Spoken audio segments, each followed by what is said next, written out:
Welcome students. ഇന്ന് നമുക്ക് പഠിക്കാനുള്ളത് 10th geography chapter 2 in search of the source of the wind എന്ന് പറഞ്ഞ ചാപ്റ്ററാണ്. ഒരുപാട് ഇമ്പോർട്ടൻ്റ് ആയിട്ടുള്ള കുറേ പോയിൻറ്റ്സ് ഉണ്ട് നമുക്കിതിനകത്ത് പഠിക്കാനായിട്ട്.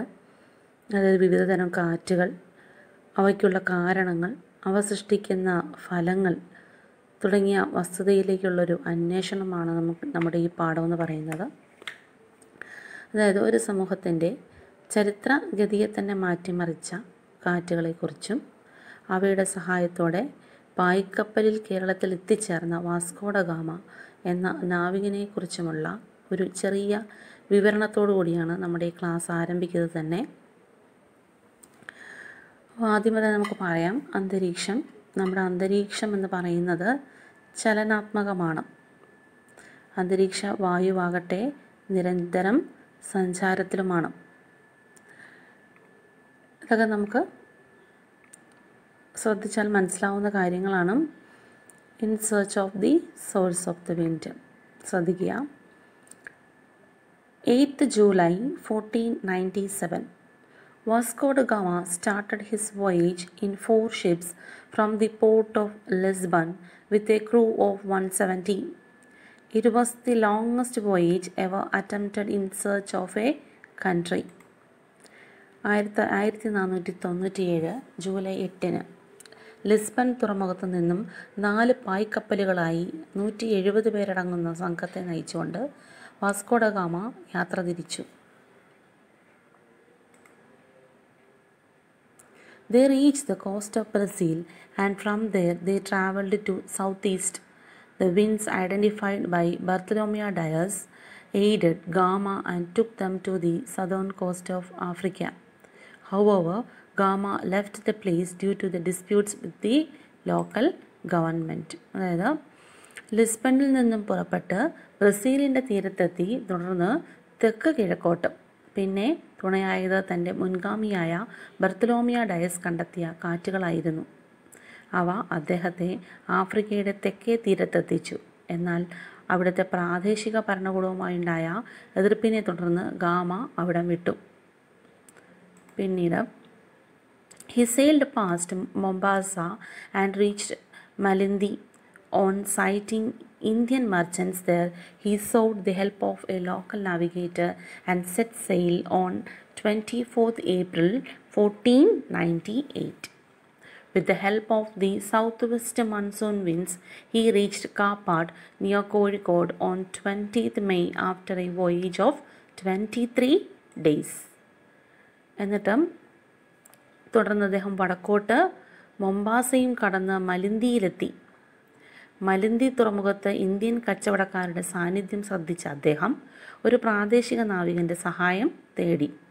അവിടെ നിന്നും തെക്ക് പടിഞ്ഞാറൻ മൺസൂണുകളുടെ സഹായത്തോടെ 1498 ഏപ്രിൽ 24 പുറപ്പെട്ട വാസ്കോ ഡ ഗാമ 23 ദിവസം കൊണ്ട് മെയ് 20 കോഴിക്കോടിനടുത്ത് കാപ്പാട് തുറമുഖത്ത് എത്തിച്ചേർന്നു. ഓർക്കുക, 23 ദിവസം കൊണ്ട്. But Gama struggled a lot when he tried to return during the southwest monsoon season itself, neglecting the advice of the experts. It took him 132 days to reach Malindi. അപ്പോൾ അങ്ങോട്ട് പോയതുപോലെയല്ല അദ്ദേഹം. എന്നാൽ വിദഗ്ധരുടെ ഉപദേശം വകവയ്ക്കാതെ തെക്ക് പടിഞ്ഞാറൻ അതേ മൺസൂൺ കാലത്ത് തന്നെ തിരിച്ചു പോകാൻ ശ്രമിച്ച ഗാമ ഏറെ പ്രയാസപ്പെട്ടു. കാറ്റിൻ്റെ ഗതി അദ്ദേഹത്തിന് അനുകൂലമായിരുന്നില്ല. തിരികെ മലന്തിയിലെത്താൻ വാസ്കോ ഡ ഗാമയ്ക്ക് 132 ദിവസങ്ങൾ എത്തിച്ചേർന്നു. അദ്ദേഹത്തിന് അവിടെ എത്താനായിട്ട് 23 ദിവസം മതിയായിരുന്നു, തിരിച്ചെത്താനായിട്ട് 132 ദിവസം വേണ്ടി വന്നു. It was the winds and the unyielding will that helped the mariner Vasco da Gama to sail thousands of kilometers from Europe to find a sea route to India. അപ്പോൾ അദ്ദേഹത്തിൻ്റെ യൂറോപ്പിൽ നിന്നും ആയിരക്കണക്കിന് കിലോമീറ്റർ ആണ് അദ്ദേഹം അവിടെ നിന്നും താണ്ടിയാണ് ഇന്ത്യയിലേക്കുള്ള വഴി കണ്ടെത്താൻ ഇദ്ദേഹത്തിന് കഴിഞ്ഞത്. അദ്ദേഹത്തിന് തുണയായത് അവിടെ നിന്ന് ഇങ്ങോട്ടേക്ക് വരാനായിട്ട് തുണയായത് കാറ്റുകളും പിന്നെ അടങ്ങാത്ത അദ്ദേഹത്തിൻ്റെ ആത്മവിശ്വാസവും നിശ്ചയദാർഢ്യവും ഒക്കെ ആയിരുന്നു. അപ്പോൾ കാറ്റിൻ്റെ ഗതി അത്രത്തോളം അദ്ദേഹത്തെ സഹായിച്ചിരുന്നു. The role of the winds in that voyage which changed the course of our land's history is worth of mention. അതായത് നമ്മുടെ നാടിൻ്റെ ചരിത്രഗതിയെ തന്നെ മാറ്റിമറിച്ച ആ സമുദ്രയാത്ര, കാറ്റുകളുടെ പങ്ക് എടുത്തു പറയേണ്ടതാണ്. അപ്പം വാസ്കോഡഗാമയെ സഹായിച്ച, ഇവിടെ നമ്മുടെ ഇന്ത്യയിലേക്കുള്ള അദ്ദേഹത്തിൻ്റെ യാത്രയെ സഹായിച്ച കാറ്റുകളുടെ പങ്ക് നമ്മുടെ നാടിൻ്റെ ചരിത്രഗതിയെ തന്നെ മാറ്റിമറിച്ചു. അതിനെക്കുറിച്ചാണ് നമുക്ക് പഠിക്കാനുള്ളത്. ആ കാറ്റുകളെക്കുറിച്ചാണ് പഠിക്കാനുള്ളത്. എങ്ങനെയാണ് കാറ്റുകൾ നമ്മളെ സ്വാധീനിക്കുന്നതെന്നാണ് നമുക്ക് പഠിക്കാനുള്ളത്. അതായത് let us look into a few factors like the different types of winds, their formation and effects. നമുക്കിനി പഠിക്കാനുള്ളത് വിവിധതരം കാറ്റുകൾ, കാറ്റിനുള്ള കാരണങ്ങൾ, അവ സൃഷ്ടിക്കുന്ന ഫലങ്ങൾ തുടങ്ങിയ വസ്തുതകളാണ്. അപ്പോൾ variations in atmospheric pressure. The average weight that air exerts on the Earth's surface is 134 milligram per centimeter square.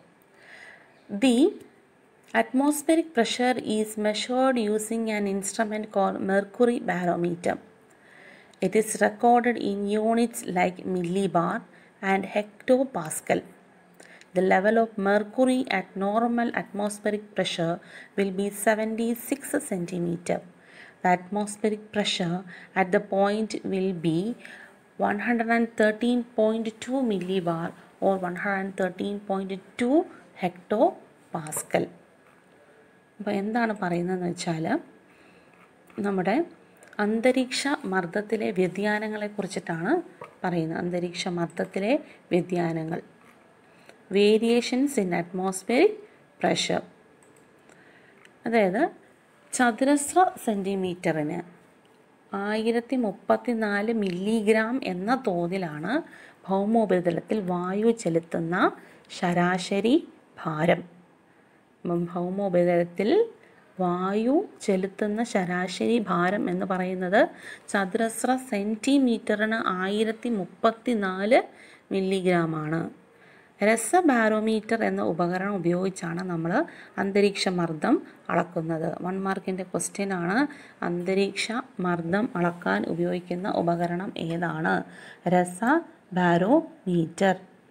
അത് ഓർത്തിരിക്കണം, എക്സാമിന് ചോദിച്ചിട്ടുള്ളതാണ്. The atmospheric pressure is measured using an instrument called mercury barometer. Millibar, hectopascal എന്നീ ഏകകങ്ങളിലാണ് ഇത് രേഖപ്പെടുത്തുന്നത്. ശരാശരി അന്തരീക്ഷ മർദ്ദത്തിൽ രസത്തിൻ്റെ നിരപ്പ് അത് നിറച്ചിട്ടുള്ള സ്ഫടിക കുഴലുകളിൽ 76 സെൻറ്റിമീറ്റർ ആയിരിക്കും. അപ്പോഴത്തെ അന്തരീക്ഷ മർദ്ദം എന്ന് പറയുന്നത് 1013.2 മില്ലി ബാർ അഥവാ 1013.2 ഹെക്ടോപാസ്കൽ ആണ്. അതായത് നമ്മൾ ഈ അന്തരീക്ഷ മർദ്ദത്തിൻ്റെ അളവുകൾ അളക്കാൻ ഉപയോഗിക്കുന്ന ഉപകരണത്തിൻ്റെ പേരെന്ന് പറയുന്നത് രസബാരോമീറ്റർ ആണെന്ന് പറഞ്ഞു. മില്ലി ബാർ, ഹെക്ടോപാസ്കൽ എന്നീ ഏകകങ്ങളിലാണ് നമ്മളിത് രേഖപ്പെടുത്തുന്നത്. അത് നിങ്ങൾ ഓർത്തിരിക്കണം. ഇനി നിങ്ങളുടെ ടെക്സ്റ്റ് ബുക്കിൽ ഒരു പിക്ചർ കൊടുത്തിട്ടുണ്ട്. ബി എന്ന് പറഞ്ഞ ഒരു പോയിൻറ്റും എ എന്ന് പറഞ്ഞൊരു പോയിൻറ്റും. എ എന്ന് പറയുന്ന പോയിൻ്റ് ഒരു കുന്നാണ്. ബി എന്ന് പറയുന്ന ഒരു താഴ്വാര പ്രദേശമാണ്. ഒരു തടാകം അവിടെ കാണിച്ചിട്ടുണ്ട്. കുന്നും തടാകവും ഒക്കെ കാണിച്ചിട്ടുണ്ട്. Did you notice the places marked A and B in the diagram? Which of these places will have a high atmospheric pressure and why? അപ്പോൾ ആ ചിത്രം കാണിച്ചിട്ട് ചോദിച്ചിരിക്കുന്നത്, ഇവിടെ ഈ ചിത്രത്തിൽ ഏത് ഭാഗത്തായിരിക്കും അറ്റ്മോസ്ഫിയറിക് പ്രഷർ കൂടുതൽ? അതിനുള്ള കാരണം എന്താണ്? ഏത് സ്ഥലത്താണ് വായുവിൻ്റെ മർദ്ദം കൂടുതലായിരിക്കുന്നത്? അതെന്തുകൊണ്ടാണ്? അത് നമുക്ക് മനസ്സിലാക്കാം. ആദ്യം ഫസ്റ്റ് പോയിൻ്റ് പഠിക്കാനുള്ളത് ഉയരവും അന്തരീക്ഷ മർദ്ദവും. Atmospheric pressure and altitude. The atmospheric pressure decreases with altitude. Atmospheric pressure എന്ന് പറയുന്നത് ഹൈറ്റിനനുസരിച്ചിട്ട് കുറയും, ഡിക്രീസ് ചെയ്യും. The atmospheric pressure decreases with altitude. ശ്രദ്ധിക്കുക, the atmospheric pressure decreases with altitude. അപ്പം നമുക്കിവിടെ ചോദിച്ചിരിക്കുന്ന ക്വസ്റ്റ്യൻ എന്താണ്? Did you notice the places marked A and B in the diagram? Which place will have a higher atmospheric pressure? ഏത് സ്ഥലത്തിനായിരിക്കും atmospheric pressure കൂടുതലുള്ളത്? Atmospheric pressure decreases with altitude എന്ന് പറയുമ്പോൾ B എന്ന് പറഞ്ഞ സ്ഥലത്തിലായിരിക്കും അറ്റ്മോസ്ഫിയറിക് പ്രഷർ കുറവ്, അല്ലേ? The pressure decreases at the rate of 1 millibar per an altitude of 10 meters. അപ്പോൾ പ്രഷർ ഡിക്രീസ് ചെയ്യുന്നത് decreases at the rate of 1 millibar per an altitude of 10 millimeters. അപ്പോൾ ഏകദേശം 10 മീറ്റർ ഉയരത്തിലാണ് 1 മില്ലിബാർ എന്ന തോതിലാണ് മർദ്ദം കുറയുന്നത്. The pressure decreases at the rate of 1 millibar per an altitude of 10 meters. As one goes up, there is a decrease in atmospheric pressure due to the rarefaction of air with altitude. അതായത് എന്തുകൊണ്ടാണിത് atmospheric pressure decrease ചെയ്യുന്നതെന്ന് ചോദിച്ചാൽ അതായത് മുകളിലേക്ക് പോകും തോറും വായുവിൻ്റെ അളവ് കുറയുന്നത് കൊണ്ടാണ് വായുമർദ്ദം കുറയുന്നത്. മുകളിലേക്ക് പോകും തോറും നമ്മളൊരു കുന്ന് കയറുമ്പോൾ ആ കുന്നിൻ്റെ മുകളിലേക്ക് നമ്മൾ പോകും തോറും വായുവിൻ്റെ അളവ് കുറയും. അതുകൊണ്ടാണ് വായുവിൻ്റെ മർദ്ദം അറ്റ്മോസ്ഫിയറിക് പ്രഷർ നമുക്ക് കുറയുന്നത്. അപ്പോൾ പർവ്വതാരോഹകർ ഓക്സിജൻ സിലിണ്ടർ ഒപ്പം കരുതുന്നത് എന്തുകൊണ്ടാണ്? അതായത് ഒപ്പം കരുതുന്നതിൻ്റെ റീസൺ ഇതാണെന്ന് വെച്ചാൽ മുകളിലേക്ക് പോകും തോറും നമുക്ക് ലഭിക്കുന്ന, നമ്മൾ കുന്നിൻ്റെ മുകളിലേക്ക് കയറിയാൽ നമ്മളെ വല്ലാതെ കിതയ്ക്കും. നമ്മൾ അത്രയും കുന്നിൻ്റെ മുകളിൽ സ്പീഡിൽ കയറിയാലും ശരി, സ്പീഡ് കുറഞ്ഞ് കയറിയാലും ശരി, നമ്മൾ വല്ലാണ്ട് കിതയ്ക്കും. അതിൻ്റെ കാരണം എന്താണ്? നമുക്ക് ലഭിക്കുന്ന ആ വായുവിൻ്റെ, നമ്മൾ ശ്വസിക്കുന്ന വായുവിൻ്റെ അളവ് കുറയുന്നത് കൊണ്ടിട്ടാണ്. മുകളിലേക്ക് പോകുന്തോറും വായുവിൻ്റെ അളവ് കുറയുന്നു. അതുകൊണ്ടിട്ടാണ് പർവ്വതാരോഹകർ ഓക്സിജൻ സിലിണ്ടർ ഒപ്പം കരുതുന്നത്. ഇനി കുറച്ച് എക്സാമ്പിൾ ഇവിടെ കൊടുത്തിട്ടുണ്ട്. നിങ്ങൾ ഊട്ടി, പൊന്മുടി, ബ്രഹ്മഗിരി എന്ന് പറയുന്ന സ്ഥലങ്ങളിലൊക്കെ നിങ്ങൾ പോയിട്ടുണ്ടോ? നമ്മളങ്ങനെ ഊട്ടിയിലൊക്കെ പോകുന്ന സമയത്ത് നമ്മളുടെ ചെവി നമുക്ക് അടയുന്നതായിട്ടൊരു അനുഭവം ഉണ്ടാവും. Your ears clog as you go high altitude. This is due to the low pressure in these places. അതിൻ്റെ കാരണം എന്താണെന്ന് വെച്ചാൽ ലോ പ്രഷറാണ്. അതായത് നമ്മൾ altitude increase atmospheric pressure and altitude. നമ്മൾ ഓൾട്ടിറ്റ്യൂഡിലോട്ട് കയറും തോറും നമ്മൾ ഹൈ ഓൾട്ടിറ്റ്യൂഡിലേക്ക് പോകും തോറും അറ്റ്മോസ്ഫിയറിക് പ്രഷർ നമുക്ക് കുറയും.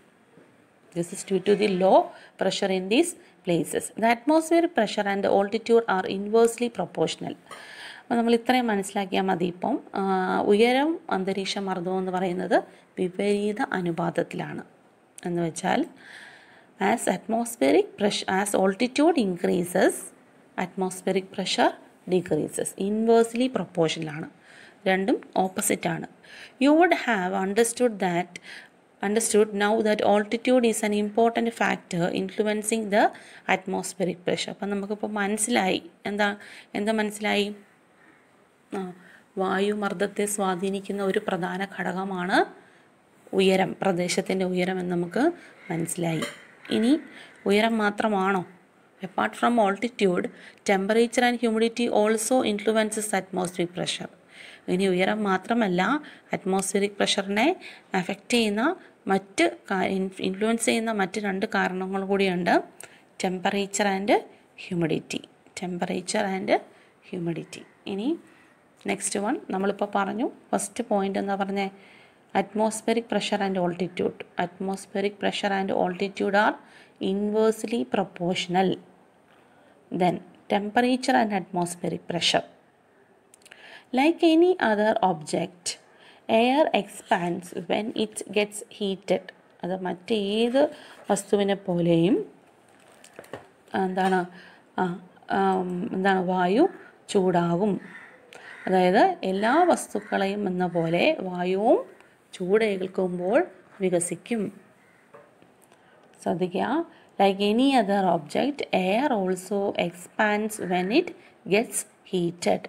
The expanded air is less dense and it ascend. അങ്ങനെ എക്സ്പാൻഡ് ചെയ്ത എയർ, വികസിച്ച എയർ എന്ന് പറയുന്നത് വായു വികസിക്കുമ്പോൾ അതിൻ്റെ സാന്ദ്രത കുറയുന്നതിനാൽ അത് സാന്ദ്രത കുറയും. അങ്ങനെ സാന്ദ്രത കുറയുന്നതിനാൽ അത് മുകളിലേക്ക് പോകും.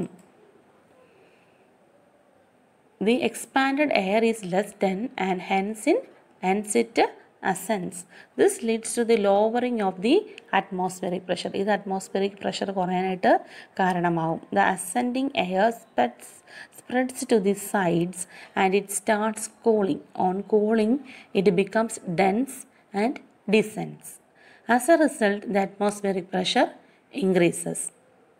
അതായത് വായു വികസിക്കുമ്പോൾ സാന്ദ്രത കുറയും എന്ന് പറഞ്ഞു. സാന്ദ്രത കുറയുന്നത് കൊണ്ടത് മുകളിലേക്ക് പോകുന്നു. ഇനി ഇത് വായുമർദ്ദം കുറയുന്നതിനിടയാക്കും.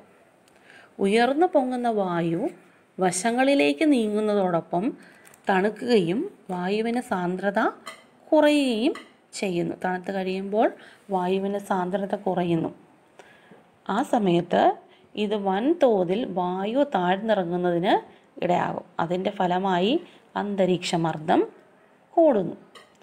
അപ്പോൾ താപം കൂടുമ്പോൾ അന്തരീക്ഷമർദ്ദം കുറയുന്നു. The atmospheric pressure decreases as temperature increases. അപ്പോൾ എന്താണ്? Atmospheric pressure and temperature is inversely proportional. Haven't you understood that now the temperature and the atmospheric pressure are inversely proportional? നമ്മൾ നേരത്തെ ഓൾട്ടിറ്റ്യൂഡിൻ്റെ കാര്യം പറഞ്ഞതുപോലെ altitude and atmospheric pressure are inversely proportional എന്ന് പറഞ്ഞതുപോലെ തന്നെ temperature and atmospheric pressure is inversely proportional. അപ്പോൾ താഴെ രണ്ട് ചിത്രം കൊടുത്തിട്ടുണ്ട്. ഡേ ആൻഡ് നൈറ്റിൻ്റെ ഒരു ചിത്രം കൊടുത്തിട്ടുണ്ട്. Compare the two pictures. Identify the situations of low and high pressure and suitably mark H and L in the pictures. അപ്പോൾ ആ ചിത്രത്തിൽ നോക്കിയിട്ട് നിങ്ങൾ എവിടെയാണ് ഹൈ പ്രഷർ, എവിടെയാണ് ലോ പ്രഷർ എന്ന് നമ്മൾ അടയാളപ്പെടുത്തണം. അപ്പോൾ എവിടെയായിരിക്കും ഹൈ പ്രഷർ, എവിടെയായിരിക്കും ലോ പ്രഷർ? ആദ്യത്തെ ചിത്രത്തിൽ കാണിച്ചിരിക്കുന്നത് ഒരു പകൽ സമയത്തുള്ള ചിത്രമാണ്. ഒരു മരം കാണിച്ചിട്ടുണ്ട്, അവിടെ ഒരു ബോക്സ് കൊടുത്തിട്ടുണ്ട്. അവിടെ ഹൈ പ്രഷറാണോ ലോ പ്രഷറാണോ എന്ന് നമുക്ക് എഴുതണം. രണ്ടാമത്തെ ചിത്രത്തിൽ കാണിച്ചിരിക്കുന്ന ഒരു മരം കാണിച്ചിട്ടുണ്ട്. രാത്രി സമയമാണ് കാണിച്ചിരിക്കുന്നത്, ചന്ദ്രൻ്റെ സാന്നിധ്യമുണ്ട്. അവിടെയും നമുക്കിതുപോലെ എഴുതണം, ഹൈ പ്രഷറാണോ ലോ പ്രഷറാണോ. അപ്പം പകൽ സമയത്ത് എന്താണ്? താപം താരതമ്യേന കൂടുതലായതുകൊണ്ട് വായു ചൂട് പിടിച്ച് വികസിക്കുന്നതിനാൽ മർദ്ദം കുറവാണെന്നും പിന്നെന്താണ്? രാത്രി താപം കുറയുന്നതിനാൽ വായു തണുത്ത് താഴ്ന്നിറങ്ങി വായുമർദ്ദം കൂടുന്നതിനും കാരണമാവുന്നു എന്ന് നമുക്ക് ചിത്രം കണ്ടാൽ മനസ്സിലാക്കും. അപ്പോൾ ഒന്നാമത്തെ ചിത്രത്തിൽ ലോ പ്രഷറും രണ്ടാമത്തെ ചിത്രത്തിൽ ഹൈ പ്രഷറും. അതായത് പകൽ സമയത്ത് താപം കൂടുതലാണ്, ടെമ്പറേച്ചർ കൂടുതലാണ്. അതുകൊണ്ട് വായു ചൂട് പിടിച്ച് വികസിക്കുന്നതിനാൽ മർദ്ദം കുറയും. രാത്രി അതിൻ്റെ ഓപ്പോസിറ്റ്. അപ്പം ആദ്യത്തെ ചിത്രത്തിൽ ലോ പ്രഷറും രണ്ടാമത്തെ ചിത്രത്തിൽ ഹൈ പ്രഷറും. ഇനി അടുത്തത് പഠിക്കാനുള്ളത് ഹ്യൂമിഡിറ്റി ആൻഡ് അറ്റ്മോസ്ഫിയറിക് പ്രഷറാണ്. അപ്പം നമ്മൾ മൂന്നാമത്തേത് ഹ്യൂമിഡിറ്റി ആൻഡ് അറ്റ്മോസ്ഫിയറിക് പ്രഷർ എന്ന് വെച്ചാൽ ആർദ്രതയും അന്തരീക്ഷമർദ്ദവും. അവ തമ്മിൽ എങ്ങനെയാണെന്ന് നോക്കാം. Humidity refers to the quantity of water present in the atmosphere. നമ്മൾ 9ാം ക്ലാസ്സിൽ പഠിച്ചിട്ടുണ്ട്. What is humidity? എന്താണ് ആർദ്രത? ആർദ്രത എന്ന് പറയുന്നത് അന്തരീക്ഷത്തിലെ വായുവിലെ ജലാംശത്തിൻ്റെ അളവാണ്. അന്തരീക്ഷത്തിലെ വായുവിലെ ജലാംശത്തിൻ്റെ അളവാണ് ആർദ്രത. Water vapor is lighter than air and hence it ascends. അപ്പോൾ വാട്ടർ വേപ്പർ എന്ന് പറയുന്നത്, വാട്ടർ വേപ്പർ എന്ന് വെച്ചാൽ നീരാവിക്ക് വായുവിനേക്കാൾ ഭാരം കുറവാണ്. നീരാവിക്ക് വായുവിനേക്കാൾ ഭാരം കുറവാണ്. അതുകൊണ്ട് ജലം ബാഷ്പമാകുമ്പോൾ അത് അന്തരീക്ഷത്തിലേക്ക് ഉയരുന്നത്. നീരാവിക്ക് വായുവിനേക്കാൾ ഭാരം കുറവുള്ളതായതുകൊണ്ട് എന്ത് ചെയ്യും? ജലം ബാഷ്പമാകുമ്പോൾ അത് അന്തരീക്ഷത്തിലേക്ക് ഉയർന്ന് പോകുന്നു. ഇതൊക്കെ നിങ്ങൾ ചെറിയ ക്ലാസ്സിൽ പഠിക്കുന്ന കാര്യമാണ്. If the quantity of water vapor is more in a unit volume of air, then naturally the atmospheric pressure will be less. അതായത് ഒരു നിശ്ചിത വ്യാപ്തം വായുവിൽ നീരാവിയുടെ അളവ് കൂടുതലാണെങ്കിൽ സ്വാഭാവികമായും ആ വായുവിൻ്റെ മർദ്ദം കുറവായിരിക്കും. Humidity and atmospheric pressure are inversely proportional. അപ്പോൾ ഇവിടെയും നമുക്ക് പറയാം എന്താണ്? ഹ്യൂമിഡിറ്റിയും അറ്റ്മോസ്ഫിയറിക് പ്രഷറും ഇൻവേഴ്സ്ലി പ്രൊപ്പോർഷണലാണ്. നമ്മൾ ആദ്യം രണ്ടും നമ്മൾ പറഞ്ഞ പോലെ തന്നെ humidity and atmospheric pressure are inversely proportional. Humidity and atmospheric pressure are inversely proportional എന്ന് പറഞ്ഞാൽ ആർദ്രതയും അന്തരീക്ഷ മർദ്ദവും വിപരീത അനുപാതത്തിലാണ്. അതായത് ഒന്ന് കൂടുമ്പോൾ മറ്റൊന്ന് കുറയും. അപ്പോൾ ഇനി നമുക്ക് ഇവിടെ ഒരു ചിത്രം കൊടുത്തിട്ടുണ്ട് നിങ്ങളുടെ ടെക്സ്റ്റ് ബുക്കിൽ. അത് അറബിക്കടൽ, അറേബ്യൻ സീ, അതിൻ്റെ ഒരു ഭാഗം എ എന്ന് പറയുന്നത്, മുകളിൽ ബി, ഒരു സൈഡിൽ അറേബ്യൻ സീ, മറുഭാഗത്ത് ബേ ഓഫ് ബംഗാൾ. അപ്പോൾ humidity and atmospheric pressure are inversely proportional.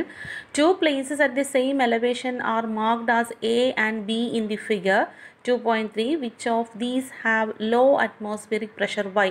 അപ്പോൾ ഇതിൽ ഏതിലായിരിക്കും? ഈ എയിലാണോ ബിയിലാണോ അറ്റ്മോസ്ഫിയറിക് പ്രഷർ കുറവായിരിക്കുന്നത്? എന്തുകൊണ്ടാണെന്നാണ് ചോദ്യം. അപ്പോൾ നമ്മൾ ഇപ്പോൾ എ എന്ന് പറഞ്ഞ ഭാഗത്ത് ഹ്യൂമിഡിറ്റി കൂടുതലായിരിക്കും. ഹ്യൂമിഡിറ്റി എന്ന് പറഞ്ഞാൽ നീരാവിയാണ്, ആർദ്രതയാണ്, അത് കൂടുതലായിരിക്കും. അപ്പോൾ അവിടെ അറ്റ്മോസ്ഫിയറിക് പ്രഷർ കുറവായിരിക്കും.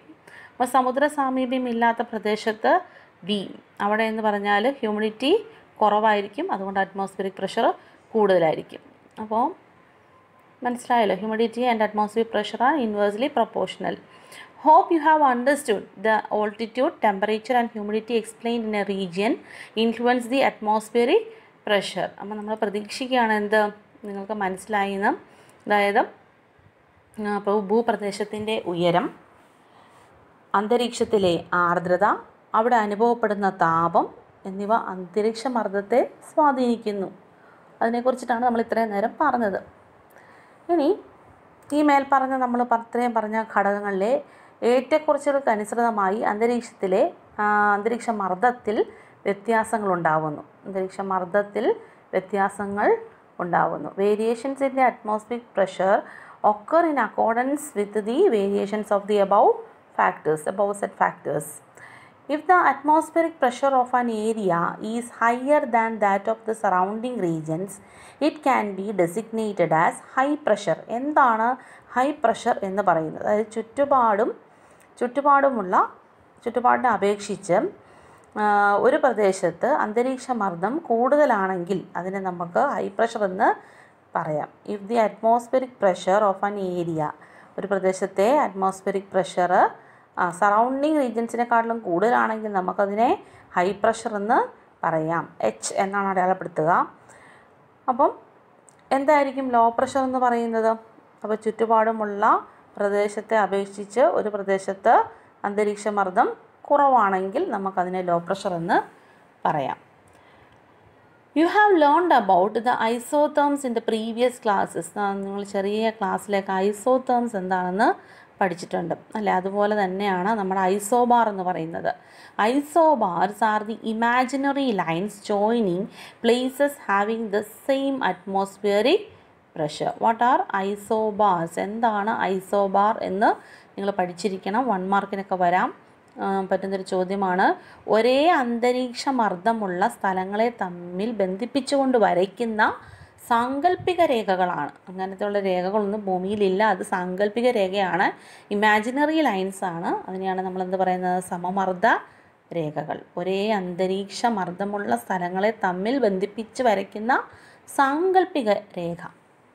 അപ്പോൾ നമുക്ക് ഈ ഐസോബാർസിനെ നമ്മൾ നിരീക്ഷിക്കുകയാണെങ്കിൽ we can easily understand the distribution of the atmospheric pressure of any region by observing the isobars. അവിടുത്തെ ഒരു പ്രദേശത്തെ അന്തരീക്ഷ മർദ്ദം എങ്ങനെയുള്ളതാണെന്ന് നമുക്ക് ഈ ഐസോബാർസ് രേഖപ്പെടുത്തിയിരിക്കുന്നത് കണ്ടാൽ നമുക്ക് മനസ്സിലാക്കാനായിട്ട് സാധിക്കും.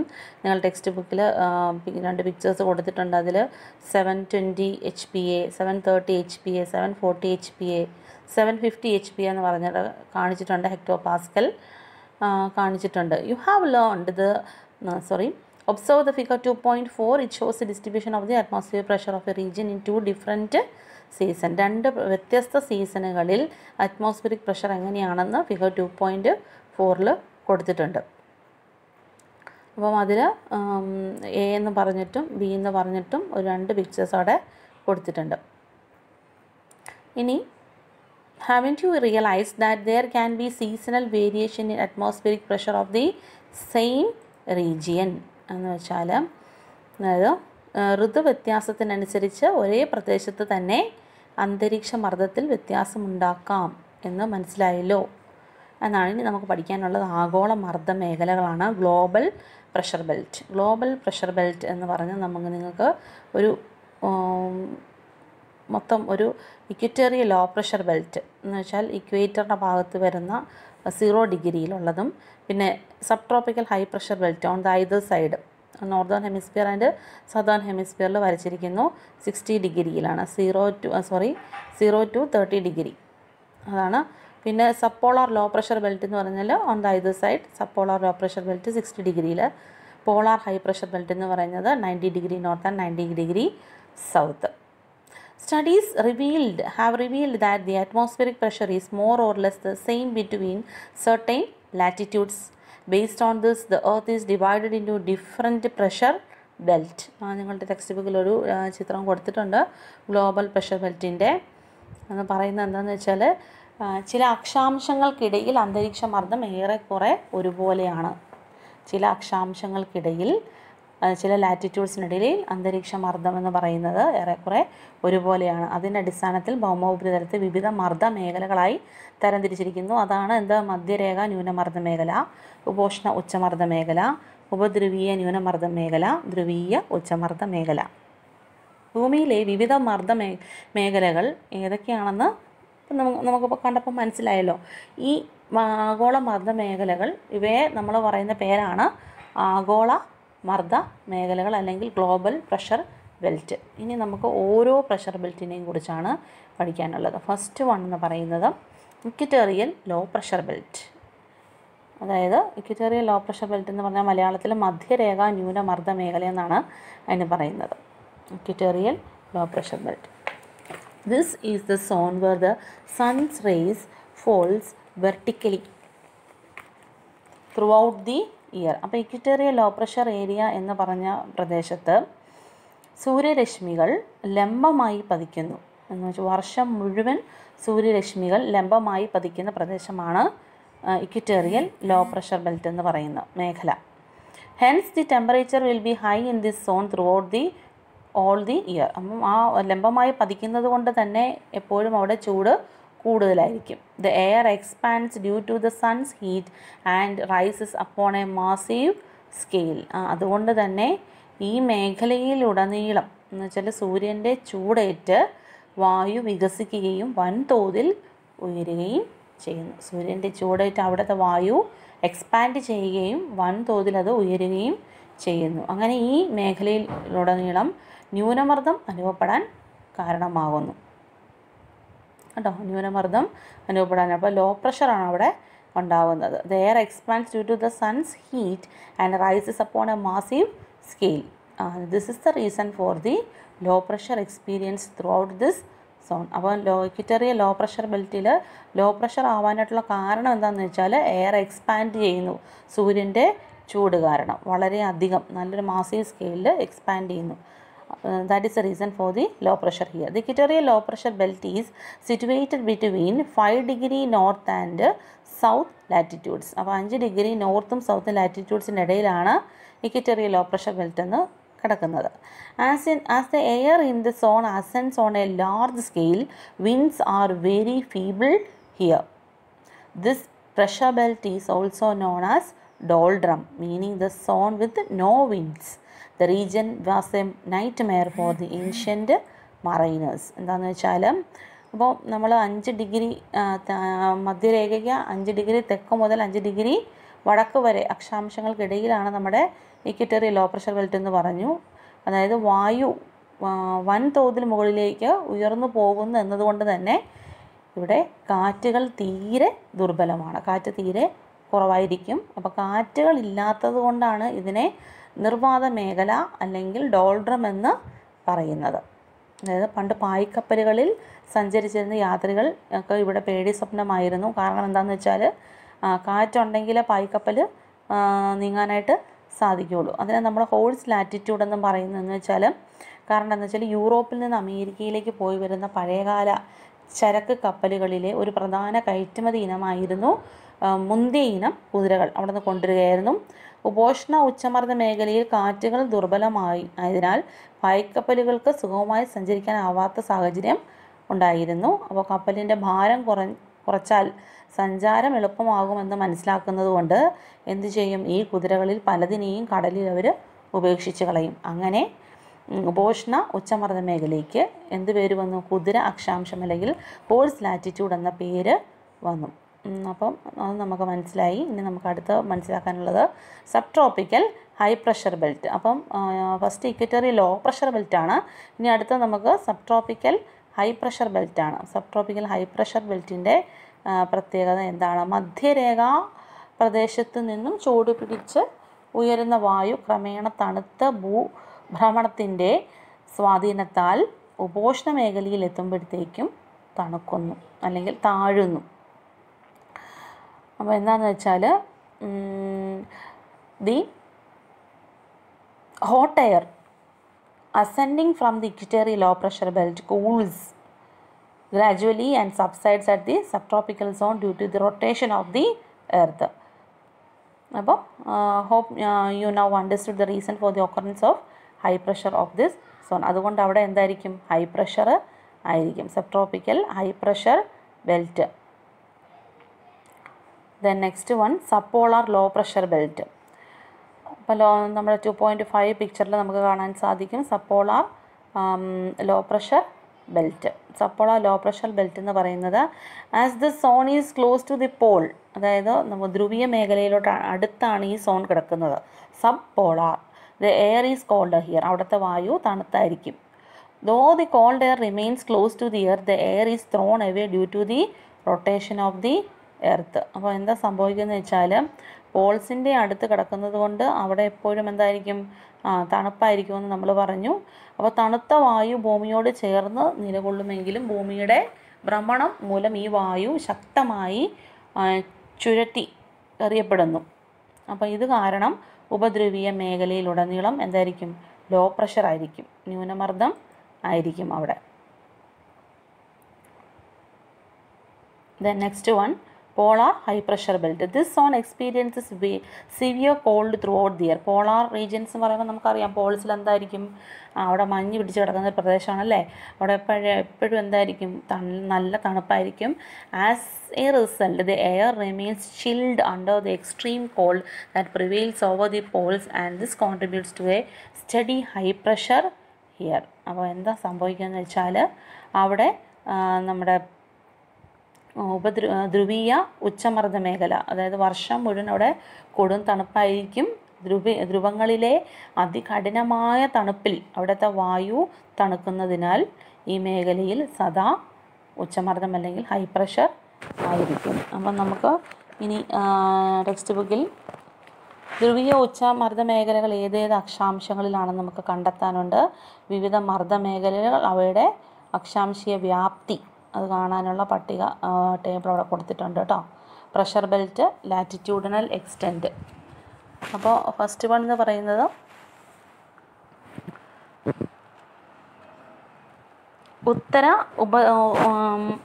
ഉത്തര ധ്രുവീയ ഉച്ചമർദ്ദ മേഖല, ഉത്തര ഉപധ്രുവീയ ന്യൂനമർദ്ദ മേഖല, ഉത്തര ഉപോഷ്ണ ഉച്ചമർദ്ദ മേഖല, മധ്യരേഖാ ന്യൂനമർദ്ദ മേഖല, ദക്ഷിണ ഉപോഷ്ണ ഉച്ചമർദ്ദ മേഖല, ദക്ഷിണ ഉപധ്രുവീയ ന്യൂനമർദ്ദ മേഖല, ദക്ഷിണ ധ്രുവീയ ഉച്ചമർദ്ദ മേഖല. അതിൽ ഒന്നാമത്തേത് ഉത്തര ധ്രുവീയ ഉച്ചമർദ്ദ മേഖല എന്ന് പറയുമ്പോൾ 90 ഡിഗ്രിയിലാണ് വടക്കായിട്ട് കിടക്കുന്നത്.